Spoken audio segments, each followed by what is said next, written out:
All right, Kate, what's the countdown between today and the day of your wedding, the day you have in mind for your wedding? 558.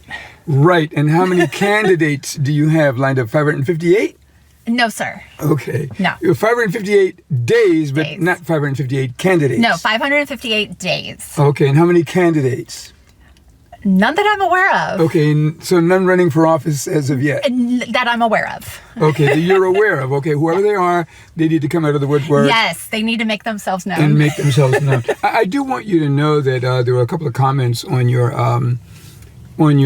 channel here, and I did take a look at some of those that were commenting. Okay. And some of them, they have pretty good followings. Oh. And they're guys. So I don't know, maybe we should take a look at that and talk about it. Okay. See what's going on. Okay, so we're talking about the various steps you're going to need to take to get married. And the first step is what? Meeting people. Yes. And why is meeting people more important than knowing yourself? A lot of coaches and mentors will say the number one thing you should do is know yourself. I say meet people. Why do I say meeting people is more important than knowing yourself? Well, without meeting people, you're not going to have any candidates. But I think you also get to know yourself better when you're meeting people. Exactly. But my answer is you never get to know yourself. I mean, I don't know anybody that really, you have some idea of yourself, but you don't really know yourself, and you never even know what you look like.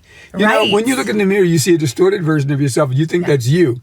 I see what you look like, you see what I look like, but we don't see that in the mirror. Yeah. So I don't have time to be telling clients, you know, that you need to be working on yourself. That's just a way to drag it out and get a lot of money and all that. Is that what the therapy bills are for? You know what I mean? All I can say is you must meet people. Yeah. Now, again, what does it mean to meet people? To say hello and it's before making their acquaintance.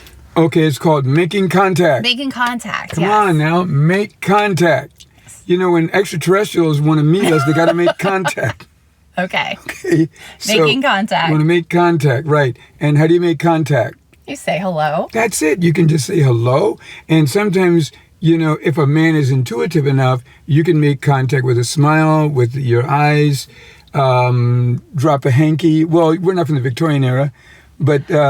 much easier back then. You know, yeah, I guess. But, yeah, so again, that's my point. Okay, so you want to meet people. Meeting people means to make contact. Yes. And which means you're going to have to talk to strangers. Yeah. Right? Because you don't know who your husband is right now. He's out there in strange land. You see what I'm saying? Is it strange land? Well, yeah, because you don't know these people. Okay. Now, let me ask you this question. It's not a riddle and it's not a trick question, but what is the difference between meeting people and talking to strangers? When you have to talk to a stranger to meet somebody, go. Yeah. Strangers are probably going to stay strangers, where you're not going to want to get to know them better. Okay. So meeting someone is structured. Yeah. That's the key. Okay. It's structured. It's intentional. Talking to a stranger may not have structure to it. That's the key thought. And it may not have intention. Because you're saying, but the stranger could become, by way of his vibration, someone that you may want to get to know further.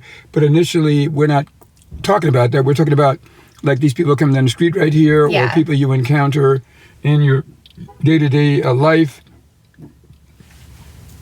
at a gas station, at a supermarket, whatever the case may be.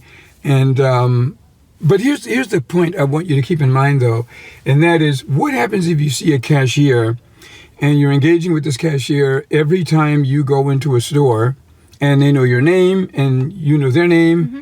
Is that someone that you could say is a stranger, or are they someone you met? Because remember, you don't want to get to know them. So what would you call that? I mean, they're somebody I've met because I know their name, likely at this point, just from repetition of contact. But I don't want to facilitate a relationship further than cashier and patron. Right. So what would you label that person? Because they're no longer technically a stranger, but they are a stranger. That's a good question. What do you call them? Familiar faces. Okay. So those are the three. So you, Okay. So come at me. What you got? You got strangers. so first you have meeting someone, which I would call intention, and it's a structured approach to meeting someone because you want to get to know them better. Okay. Right? And then there's strangers that you encounter that you do not want to get to know them any better, but you did make contact with them. Okay. So you met them, but they still stay in strange land. Like when you go give somebody money for gas, or, you're in a certain neighborhood, you happen to go to a certain restaurant to grab something, done deal. May not even go back to the restaurant ever. But then there are the restaurants and the businesses that you frequent on a regular basis, and you say, all right, this person is now a familiar face. I don't want to get to know them better, but they're not strangers. Okay. And you certainly don't trust them, but they're just what you call familiar faces. So it's just kind of good to know that, so you kind of know where you can shelve people as you meet them. Yeah, that's a good way to look at it. Yeah, so you say, well, this person's on the shelf as a familiar face. This person's on the shelf as a permanent stranger. And this person's on the shelf as someone I'd like to get to know better. Okay. Now, what do you do when you see someone that you'd like to get to know better? What has been your strategy? Goodness. I really haven't had a strategy other than, talking to them and trying to figure out what they're interested in, like hobbies or activities. Now, do you try to do all this on the first encounter? Or No. Okay. No. So then that person would have to move to acquaintance. Yeah. To the acquaintance platform, I guess, or tier. So first you figure out where they fit from the meeting, strange, familiar face category. Okay. And then you now say, I want to make their acquaintance. And making their acquaintance means I'd now like to get to know them better. And hopefully it's a two-way street. Because it's hard to get to know somebody that doesn't want to get to know you. I mean, there's many people like, go ahead, what are you going to say? Well, I mean, it's you can only pick from people who want to pick you, right? Or you can convince them to pick you. Because remember, I told you my stories where I had an attractive writer that was an independent writer for one of my television shows. And you've heard me talk about her quite a bit, Amanda. Right. And she was a very beautiful girl, and I was quite smitten by her in the beginning. And she made it clear she wanted nothing beyond a professional relationship. And I'm saying in my mind, I don't think you call the terms.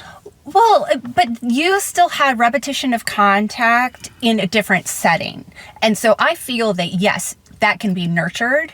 And that's different when, like, if you're just meeting somebody socially and you don't have anything else to bring you together for repetition of contact.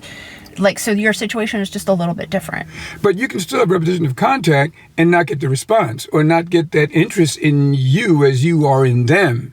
Right. That's my point. I've had that experience many, many times where I've had the repetition of contact with the people I encounter through the television shows I work on, all of the acting things that we do. And then I might say, ooh, I would be interested in that girl, that lady. Mm-hmm. And I don't know why we say girl, right? We're really ladies. I'm interested in this lady, but then there's no response on her end. Or you might get a lady who would be interested in me, and there's no response on my end. Mm-hmm. So it does have to be kind of mutual, hit at the same time. And that's where the luck comes in, because you can't really control somebody's sincere interest in you. And it's hard for you to control your sincere interest in someone. Mm-hmm. People can be interested in me for opportunity. They can be interested in me for a loan or money or, whatever value they think I can offer. So that's what I mean when I say, if you see someone that you would like to get to know better, what do you think you can do to get that person to start liking you? Because they may not feel the same way in the beginning. Right. It's always nice when they do, but when they don't, how would you start nurturing that? I don't think I've tried to. I think that, like, if somebody was just not on the same wavelength as myself, I would just see them as dunnage.